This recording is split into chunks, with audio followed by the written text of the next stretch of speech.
प्राचीन काळी एका दूरवरच्या नगरात एक पूज्य गौमाता मरण पावली.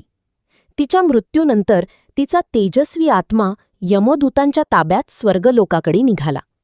यमलोकातील न्यायसभेत धर्मराज यम आपल्या सिंहासनावर विराजमान होते. त्यांचा विशाळ आणि तेजस्वी देह विलोभनीय दिसत होता. हातात काळा यमदंड आणि पाश त्यांनी धारण केले होते. सभोवताली यमदूत उभे राहून प्रत्येक आत्म्याचे पापपुण्य तपासले जात होते. त्यांनी समोर उभ्या त्या गायीच्या आत्म्याभोवती पुण्याचे तिजोवलय पाहिले. आदराने हात उंचावून ते म्हणाले, "स्वागत आहे गौमाते. पृथ्वीवर तू आयुष्यभर परोपकार केलीस. तुझे दूध पिऊन असंख्य लेकरं वाढली, मायेची ऊब मिळाली. त्यामुळे तुला अपार पुण्यसंचय झाला आहे. तू आता मानव जन्मासाठी पूर्ण पात्र ठरली आहेस.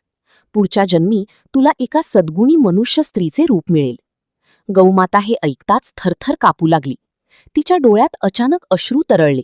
ती यमराजांच्या चरणांवर कोसळली आणि रडक्या आवाजात विनवू लागली, "हे धर्मराज, माझ्यावर कृपा करा.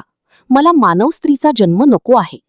सर्प, विंच किंवा एखादा कीटक जरी बनवलत अथवा एखाद्या पिशाच किंवा राक्षसाच्या रूपात नरकात टाकलं तरी चालेल, पण कृपा करून मला मनुष्य स्त्री बनवू नका. यमराजांना आश्चर्याचा धक्का बसला. इतका का श्रेष्ठ मानव जन्म कुणी नाकारेल यावर त्यांचा विश्वास बसेना. ते उठून पुढे आले आणि शांतपणे विचारले, "गौमाते, तू असा निश्चय का करतेस? मानव जन्म हा तर परमभाग्याचा वाटा आहे. विशेषतः स्त्रीरूप मिळणं म्हणजे महान पुण्यफल. स्त्री ही सृष्टीची जननी आहे. तिला जगात आदराचे स्थान आहे. मग तुला असा जन्म मिळूनही तू नकार का देत आहेस? पृथ्वीवर काही अन्याय झाला आहे का तुझ्यावर?" गौमाता हळूहळू उठली. तिने डोळ्यातले अश्रू पुसले आणि शांत स्वरात म्हणाली, "धर्मराज, पृथ्वीवर मी जे काही पाहिलं आणि अनुभवलं त्यातून मला उमगलं की एका स्त्रीचं जीवन किती दुःखाने भरलेलं असू शकतं. कदाचित आपण आपल्या दृष्टीने असं काही पाहिलं नसेल, पण माझ्या आयुष्यात घडलेली एक सत्यकथा मी सांगते. तेच माझ्या या विनवणीचं कारण आहे. कृपा करू नये का?" यमराजांनी मान डोलावली. गौमाता आपल्या भूतकाळातील आठवणी सांगू लागली. "मी तरुण असताना," ती म्हणू लागली, "महाराष्ट्रातील एका लहानशा खेडेगावात सुदाम नावाचे गरीब गृहस्थ आणि त्यांच्या पत्नी सुमन यांच्या घरी माझं वास्तव्य होतं. मी त्यांची दूध देणारी एकच गाय होते. त्यांचं माझ्यावर मुलीसारखं प्रेम होतं, कारण माझ्या दुधावर त्यांचा उदरनिर्वाह चालत होता. या दाम्पत्याला बराच काळ अपत्य नव्हतं. अखेर दीर्घ प्रतीक्षेनंतर सुमन गर्भवती झाली. ही वार्ता ऐकून घरात आनंद उसळला. देवाला नवस बोलले गेले. कालांतराने प्रसूतीचा दिवस उजाडला. सुमनने एका गोंडस कन्येला जन्म दिला. मुलगी झाली हे समजताच घरच्या काही जणांचे चेहरे मात्र उतरले. सुदामचे वृद्ध वडील मुलगा पाहण्याच्या आशेने होते. नात पाहून त्यांना हुरहुर वाटली. सुदामलाही पहिलं अपत्य मुलगाच हवा होता, त्यामुळे त्याच्या मनात थोडी खंत दाटली. आई सुमन मात्र मुलगी झाल्याचा आनंद लपू शकत नव्हती. तरी नवऱ्याच्या असमाधानाने तिचंही काळीज दुखावलं. मी गोठ्यातून हे सारे पाहत होते. एक नवा जीव जन्माला आला तरी फक्त तो मुलगी असल्यानं आनंदाऐवजी चिंता आणि खंत का, हे मला समजेना. त्या काळी समाजात अनेकांच्या विचारात मुलीला दुय्यम लेखलं जाई, हाच तो प्रसंग होता. काही दिवसांनी त्या चिमुरडीचं नामकरण केलं आणि तिचं नाव सुकन्या ठेवलं. सुकन्याचे आईवडील जरी आपल्या लेकरावर जीव लावत होते, तरी घरातील इतरांचा तिच्याकडे पाहण्याचा दृष्टिकोन थोडा कोरडा होता. आजोबा सुरुवातीला तिच्याशी खेळायलाही कचरले. वंशाला दिवा हवाच अशी त्यांची भावना होती. पण सुकन्या दिवसेंदिवस वाढत गेली. तसं घरच्यांची मने तिच्याकडे हळूहळू वळे. सुकन्या माझ्या दुधावर वाढली. आईचं दूध अपुरं पडल्यास माझं दूध पिऊन ती तृप्त होत असे. त्यामुळे तिचा आणि माझा एक अतूट नातात जुळून आला. ती रांगू लागली तेव्हा नेहमी माझ्या आजूबाजूलाच खेळायची. माझ्या मानेभोवती हात घालून बसणे, अंगाला बिलगून झोपणे हे तिचे लहानपणापासूनचे लाडके उद्योग होते. ती बोबडे बोलायला लागली तेव्हा मला गाईमाई अशी हाक मारत असे. तिच्या आईवडिलांनी सुद्धा मला आपल्या कुटुंबाचा एक भाग मानलं होतं. हळूहळू सुनंदा मोठी होत गेली. चालता बोलता झाल्यावर तिने माझी देखभाल करणे आपलं काम समजलं. रोज सकाळी ती स्वतः ताजा हिरवा चारा आणून माझ्यासमोर घालत असे. ताजं पाणी ठेवत असे. संध्याकाळी माझ्या अंगावर पाणी शिंपडून मला स्वच्छ करत होती. माझ्या शिंगांना हळद कुंकू लावून ती प्रेमाने माझी पूजा करायची. तिच्या हातचं गूळ खाणं मला फार आवडत असे.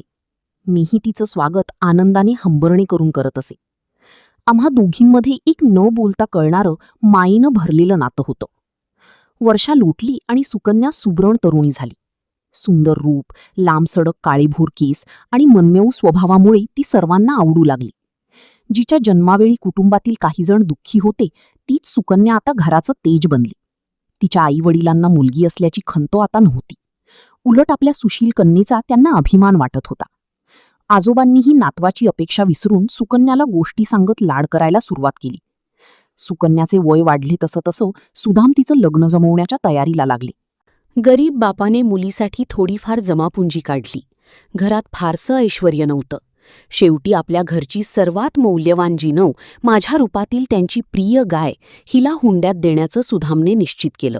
माझ्याशिवाय आणखी देण्यासारखं काही नव्हतं. शेवटी प्रयत्न सफल झाले. दूरच्या शहरातील सुदेव नावाच्या सुशिक्षित तरुणाशी सुकन्याचा विवाह ठरला. दोन्ही कुटुंबांनी शुभ मुहूर्तावर लग्न लावून दिलं. सुदामने हुंड्यासाठी जमवलेल्या रकमेबरोबरच मला त्यांच्या जीवाभावाच्या गायीलाही कन्येला आशीर्वाद म्हणून देण्याचं ठरवलं होतं. लग्नाचा मंगल दिवस उगवला. थाटामाटात सोहळा पार पडला होते. चौघड्यांच्या मंगलध्वनीने वातावरण आनंदित होत होतं. सुदेव वरपक्षासह वाजत गाजत वरातीने आला. मंगलाष्टकांचे गजर झाले. सुकन्या लाल पारंपरिक वधूवेशात लक्ष्मीप्रमाणे शोभत होती. तिच्या मोठ्या डोळ्यात आनंदाश्रू तरळले होते आणि माहेर सोडण्याची हुरूरही दाटली होती. सुदाम आणि सुमनने डोळ्यांतील आनंदाश्रूंसह कन्यादान पूर्ण केले. मला फुलांच्या माळांनी सजवून मंडपाजवळ बांधण्यात आलं होतं. लग्नानंतर सुदामने आदराने माझी दोरी सुदेवच्या वडिलांना दिली आणि विनंती केली, ही गाय आमच्या घरची लक्ष्मी आहे. हिने माझ्या मुलीचं पोषण केलंय. तिला आपल्या कुटुंबातील सदस्य समजून जपा. सुदेवच्या आईवडिलांनीही आदरपूर्वक ते गोदान स्वीकारलं. विवाहानंतर सर्वात कठीण क्षण आला निरोपाचा. सासरी निघण्यापूर्वी सुनंदा एक एक करून माहेरील सगळ्यांच्या पाया पडून नमस्कार करू लागली. अखेरीस ती आईच्या गळ्यात येऊन कोसळली. सुमन तिला बिलगून दोघींच्या डोळ्यातून आनंदाश्रू आणि विरहाश्रू एकत्र वाहू लागले.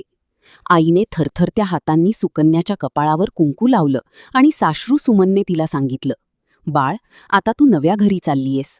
तिथे हसतमुखाने राहा. सर्वांचा मान राख आणि आपल्या गौमातेला जशी इथं जपलीस तशीच तिकडे तिची सेवा करत राहा. तिचा आशीर्वाद सदैव तुझ्या पाठीशी असेल. आईचे काळजीचे शब्द ऐकून सुकन्याचं मन किंचित स्थिर झालं. वडील सुदामने डोळ्यातलं पाणी आवरत लेकीच्या डोक्यावर हात ठेवला आणि म्हटलं, माझी प्रिय मुलगी, सासरी चांगलं वाग. आमच्या घराचं नाव उंच ठेव. सुकन्याने अश्रूंनीच होकार भरला. अखेर सुकन्या गाडीत बसली. जाताना वारंवार ती मागे वळून आईवडिलांकडे पाहत होती. मीही त्या गाडीच्या मागे दोरीने बांधली गेली आणि तिच्यासोबत प्रवासाला निघाले. नवऱ्याच्या घरी सुरुवातीचे काही दिवस समाधानाचे गेले. सुदेवचे आईवडील नवीन सुनेवर पहिले पहिले मायेनं वागत होते. सुदेव तर पत्नीवर प्रेम करीत होताच. मलाही अंगणात सावलीत जागा मिळाली. चाऱ्या पाण्याचीही सोय केली गेली. सुकन्या दर दिवशी सकाळ संध्याकाळ माझ्याजवळ येत राहिली. कपाळावर हळद कुंकू लावून ती मला नमस्कार करी आणि माझ्याकडे आपल्या सुखदुःखाच्या गुपिताने पाहत बसे. तिच्या त्या जिव्हाळ्यानं मला हे नवीन ठिकाण परके वाटत नव्हतं. पण काही दिवसांनी घरचं वातावरण बदलत गेलं. काही काळातच सासू मनीषाने सुकन्याला कामासाठी रट्टा सुरू केला. फार सकाळी उठून सगळी आवरावर कर, प्रत्येक काम नीट कर अशी बडबड सुरू झाली. सुकन्या निर्धारानं साऱ्या जबाबदाऱ्या पार पाडू लागली. तरीही सासूला तिच्यात उणेदुणेच दिसत. एके सकाळी जरा अंगण झाडण्यास उशीर झाला तर मनीषा कडाडली. इथे माहेरचे नखरे चालणार नाहीत. लवकर उठून कामाला लाग, नाहीतर खोबरं होईल. सुकन्या घाबरून तत्पर झाली. पुढल्या दिवशी स्वयंपाकात मीठ कमी पडल्याबद्दल सासूनं तिला साऱ्या कुटुंबासमोर अपमानित केलं. तुझ्या आईने काही शिकवलं की नाही? एवढेही जमत नाही असे ताशेरे ती ओढू लागली. सुकन्या लाजेनं लाल झाली. मान खाली घालून गप्प राहिली. मनीषाबाई केवळ कामातच नाही तर हुंड्यात अपेक्षित मोल मिळालं नाही याचंही दुःख बोलून दाखवत होती. इतक्या हौसेने सून आणली, पण काय मिळालं? हातचे 2 पैसेही घेऊन आली नाहीस. त्यांनी मला अंगणाच्या एका कोपऱ्यात कायमची बांधून ठेवलं. अनेकदा मला वेळेवर चारा पाणी मिळायचं नाही. मी भुकेनं व्याकुळ होऊन हंबरडे भरले तर मनीषा तोंड वाकडं करून म्हणे, घराची भर पडली एक. माझी शेपूट घरात न घालण्यासाठी त्यांनी माझी उपेक्षा सुरूच ठेवली. फक्त सुकन्या लपून छपून माझी काळजी घेत असे. रात्री सगळे झोपी गेल्यावर स्वयंपाकघरात उरलेले भाकरीचे तुकडे किंवा चारा ती मला आणून देत असे. दिवसातून एकदा तरी वेळ काढून माझ्याजवळ येऊन बसत असे. त्या निवांत क्षणी तिच्या डोळ्यातलं दुःख ओसंडून बाहेर येई. ती माझ्या मानेभोवती हात घालून हमसून हमसून रडत असे. गौ माते, ती कुजबुजत म्हणे, या परक्या घरात तुझ्याशिवाय मला कोणीच नाही. सगळ्यांची मर्जी राखायचा मी आटोकात प्रयत्न करते, पण काहीच चुकलं तरी मला सुनवलं जातं. नवऱ्यालाही ही आईवडिलांविरुद्ध काही म्हणता येत नाही. मी कोणाचा आधार घ्यावा? तिच्या अश्रूंनी माझं काळीज भरून येई. मी डोळे मिटून तिच्या हातावर माझं तोंड घासत सांत्वन करीत असे. माझ्या गायीच्या काळजाने त्या निराधार मुलीचं दुःख हलकं करण्याचा प्रयत्न केला. अशी कित्येक महिन्यांनी भरलेली वर्ष जात होती. घरात बाहेरून सगळं ठीकठाक भासायचं, पण सुकन्याच्या मनाला सुख नव्हतं. सततची तक्रार आणि तिरस्कार सहन करत तिची उमेद हरवत चालली होती. ती माझ्याजवळच स्वतःला सावरण्याचा प्रयत्न करत होती. घरात एखादा सण समारंभ असला तरी सुकन्याच्या वाटाला सन्मान येत नसे. उलट तिला दिवसभर स्वयंपाकघरात राबवलं जाई आणि अखेरीस इतरांनी जेवून उरलेलं अन्न तिच्या ताटात वाढलं जाई. तिच्या सहनशीलतेलाही मर्यादा होत्या, पण तिने आवाज न उठवण्याचाच निर्णय घेतला होता. काही काळाने एक मोठी वार्ता समोर आली. सुकन्या गर्भवती असल्याचं स्पष्ट झालं. ही बातमी आली आणि पूर्ण कुटुंबाचा सूर अचानक बदलला. सासूसासरे आनंदित झाले. मनीषाबाईंनी लगेच देवदेवतांना नवस बोलले, देवा, आमच्या पोटी आता नातूच होऊ दे. सुकन्याला मनोमन आशा वाटली, देवा, मुलगाच होऊ दे, म्हणजे कदाचित माझ्यावरचं अत्याचाराचं ओझं हलकं होईल. होईलही. सुदैवही भावी पित्याच्या आनंदात होता. सुकन्या पोटातल्या बाळाच्या येण्याची कल्पना करून सुखावली. कदाचित आता सासूचं वागणं बदललेलं आपल्याला सासरी मान मिळेल अशी आशा तिने बाळगली. सुरुवातीचे काही दिवस सुकन्याचा ताण थोडा कमी झाला, पण फार का नाही. काही आठवड्यातच सुकन्याला पुन्हा पूर्वीसारखी कामाला जुंपलं गेलं. जसे जसे महिने गेले तसे तिच्या प्रकृतीवर ताण पडू लागला. तरीही सासूचा हात काही हलका नव्हता.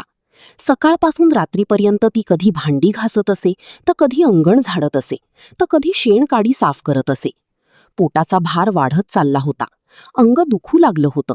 पण मनीषा हलक्या आवाजातही म्हणाली, 9 महिने अजून आहेत. आळस केला तर शेवटी पोर होताना कसली सोस होईल. अशा शब्दांनी ती सुकन्याला अजिबात सवलत देत नव्हती. एके दिवशी दुपारी उन्हात धान्य वाळवत असताना सुकन्याच्या डोक्यात ताप चढला. तिला भोवळ येऊन ती कोसळण्याच्या बेतात होती. तेवढ्यात सासरेबुवांनी पाहिलं आणि धावत येऊन तिला सावरलं. सुकन्या घाबरून बसली, पण मनीषाबाई त्यावरही कुरकुरल्या. ही बायगी आत्तापासून नाटकं करू लागली. हजारो बायांना पोरं होतात, त्या शेवटपर्यंत काम करतात, आणि हिला जरा ऊन लागलं म्हणून चक्कर येते. सुकन्याने काहीही बोलणं उचित नाही असं समजून पदर काळजीने चोळत शांत राहिली.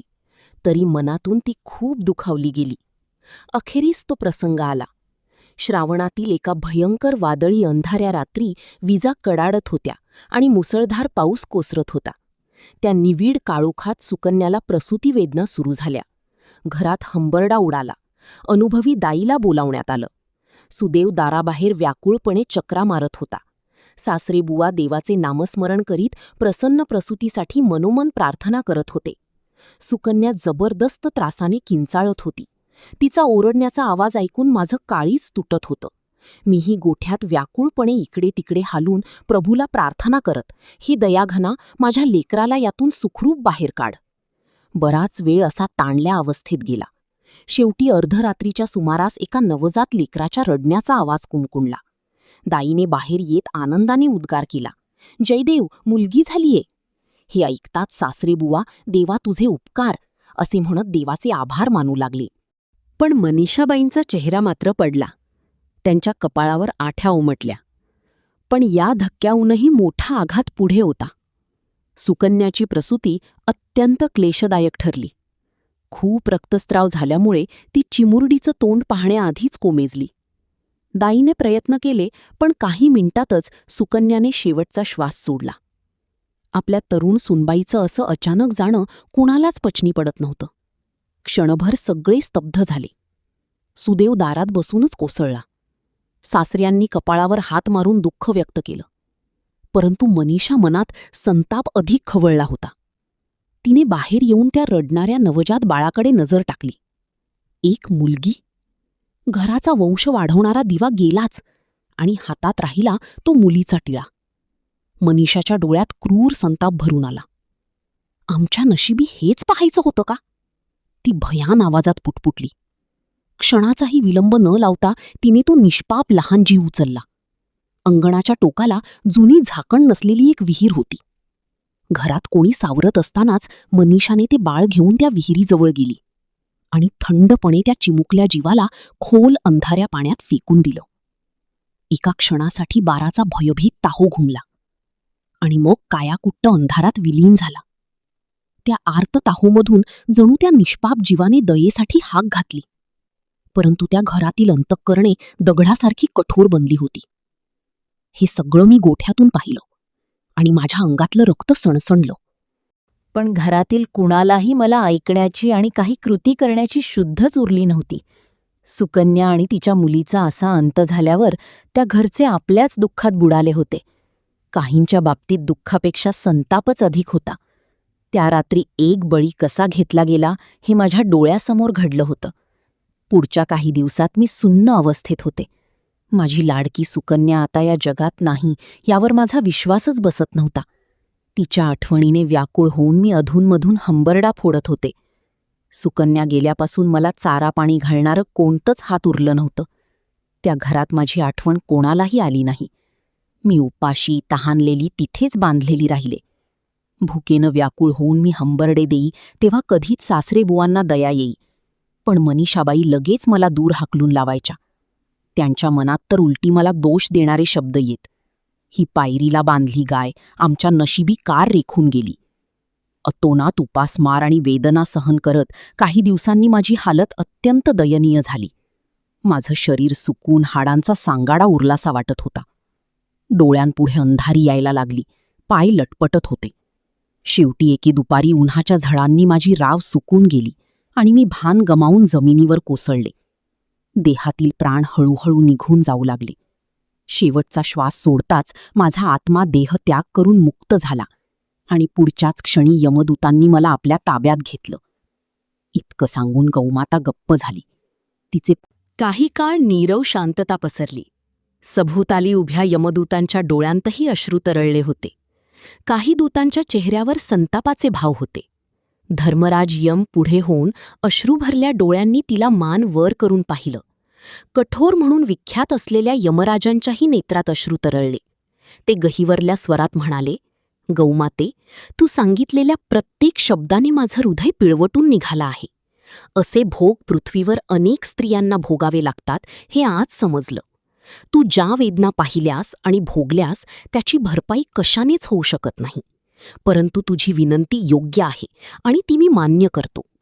यमराजांनी आपल्या डोळ्यातला अश्रू पुसला आणि उंच स्वरात जाहीर केलं, गौमाते, मी तुला मनुष्य स्त्री रूपात पुन्हा जन्म देणार नाही. तू जे महान सेवाकार्य केलं त्याबद्दल तुला मनुष्यजन्म न देता थेट स्वर्गलोकातच स्थान देतो. आता तुला पुढे कोणतेही दुःख भोगावे लागणार नाही. गौमाता यमराजांना वंदन करून थरथरत उभी राहिली.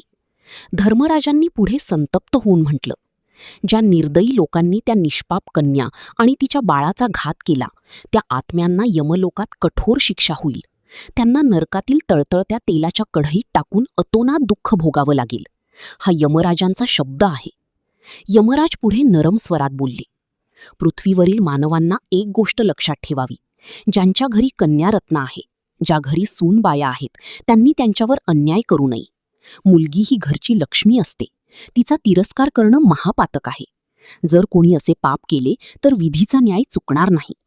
आणि जे कुठल्याही स्त्रिया मनापासून गौसेवा करतील, गायींना रोज अन्न पाणी देतील, त्यांच्या जीवनात कोणत्याही दुःखाला तोंड द्यावं लागणार नाही, अशी माझी कृपादृष्टी त्यांच्यावर राहील. त्यांच्या या उद्गारांनी संपूर्ण यमसभा भारावली. आसपास उभे असलेले यमदूत धन्य धर्मराज असा जयघोष करू लागले. गौमातेच्या डोळ्यात कृतज्ञतेचे अश्रू तरळले. यमराजांनी पुढे प्रेमाने म्हटलं, गौमाते, आता तू स्वर्गलोकात जा आणि चिरशांती लाभून घे.